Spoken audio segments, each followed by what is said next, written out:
second episode of my Listen to My Heartbeat podcast. And yes, I am doing a podcast for my YouTube channel. And since I never mentioned this last year, like right after I joined this program, I'm just gonna share it to you guys. So before I joined the student exchange program, I also watched different videos about it, like what should I expect, what it is all about. And right now I'm the one doing a video about it for the future student exchange. And if you are here watching this, I hope that I can also help you. So few of experiences that I had, the learnings and the do's and don'ts will be mentioned, and we're gonna discuss it here. So first, we're just gonna have like a quick story about the program and why I was able to join or participate in this program. So this is exclusive for College of Education students who are enrolled in the 4th year. So basically, they're the students who will be deployed for their practice teaching, and I applied when I was in 3rd year, like almost the end of the semester, and then we were able to pass the screening. So the screening was demonstration teaching, interview, and then we submitted a lot of requirements like essay, our letter of intent, and all the qualifications, like if we were a student leader or we joined different organization, the certificate, so we included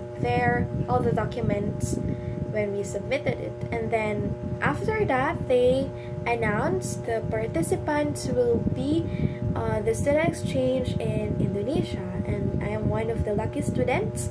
So we were 6 and we were deployed in August. No, it's not in August, but it was in October 21 to November 17. So it was last year. And then when we went there, we have 4 weeks, like almost a month. So the first week was about doing an observation in the class. So just like the field study, we actually observe an actual class. And for me, I was deployed in the SD laboratory school. So that is the primary school in UNESA, or Universitas Negeri Surabaya, the State University of Surabaya.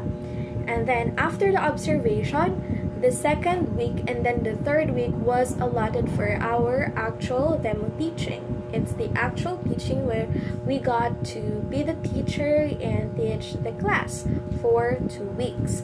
So I was able to teach almost all the grade levels from grade 1 to grade 6.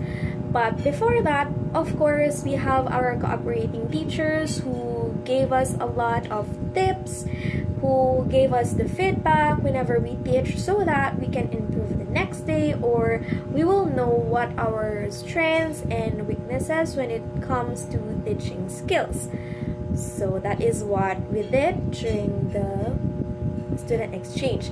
But I'm not sure with other program, because here it was only in 1 month, but in other student exchange program, you got to experience an entire school year in your partnered school. So it's kind of different, but it depends on what program or opportunity you apply to. So I suggest that you apply to like a full semester or like a whole school year, because it will be more fun. Because 1 month is like kind of short for me. I really wish we had it longer, because we got to experience more with our friends and with the students. We got to teach longer, we can learn more as well. So yeah, that was my like suggestion for Simeo. So Simeo was the one who organized this program, and I think they still have this program for the next year. I hope you will also join that. If you are like aiming for this opportunity, then that will be perfect for you. And when it comes to expectation, I think I had all the expectations during the student exchange program, but since I am a first-time traveler, I think I really had a lot of good experiences at the airport, and my first airplane ride, and I'm really happy that I was able to like end the year with this new experience. And then when it comes to the different culture, because we went to a different country, the language barrier is really the difficult challenge that you will encounter. So you should not expect that all people can speak in English, and it's better to like know basic words or phrases in their language, because it will save you. Like, believe me, not all people can speak in English or understand in English. So the first challenge that we encountered was, of course, the language barrier. But we're lucky enough to have our buddies, student buddies, who help us to translate whenever like we don't understand or we cannot say something in English. So it was like a lifesaver. But if you can like Google Translate a word, that will also help you. When it comes to the food, I didn't like had a difficulty with the food, but since they are halal, so we got to eat more chicken, vegetables, fish, but not meat. So they're not allowed to eat meat. I think we just ate once when we ate at a Filipino restaurant. So yeah, when it comes to food, I think you should search about the food that the country has, because it will also save you, because you might be expecting the same food, but when you go to that country, then you'll be shocked because they only eat vegetables, or like they have no rice. So that's it. Maybe you can also bring your own food, or you can find some restaurants where you can eat the food that you prefer. And then with the weather in Indonesia is so hot, and I already mentioned this in my previous vlog that the weather in at 7 a.m. was like the hottest temperature at 12 noon here in the Philippines. So you better like bring sunscreen, or if it's really cold, if there is winter in that country, you gotta bring a lot of clothes or like sweaters. So you should search for the weather or the climate in that country for you to bring all the necessary things like the wardrobes or like the sunscreen if you need one. So I think that those are the few considerations that you need to prepare for: the food, the culture, and the temperature. But apart from that, I mean, the people are very accommodating.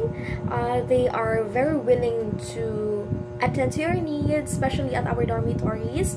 And yes, when you are going to be a student exchange program, you got to know what are the inclusions or what are the things that will be included in your program. So for example, the transportation, the fare, the accommodations, so like the dormitories where you're gonna stay, so that is also important. And then if you got a scholarship or maybe like tuition fee, so you need to search for it, you need to find out all of those things.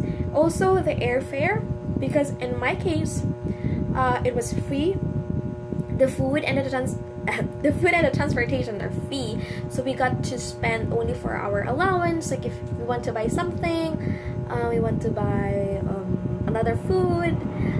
So that was the expectation that I had. Overall, I really loved the program that we had, and I really enjoyed so much. I learned so many things, and it really helped me to become a better student teacher, because now in this semester we will be having our teaching internship. It really helped me so much. So for the future student exchange there, I hope that you will be more confident about this opportunity, because not all students can have this opportunity. So grab it and make the most out of it. Thank you for listening and watching. Don't forget to subscribe to my YouTube channel, and if you like this video, please leave a thumbs up, and I'll see you on my next video. Bye!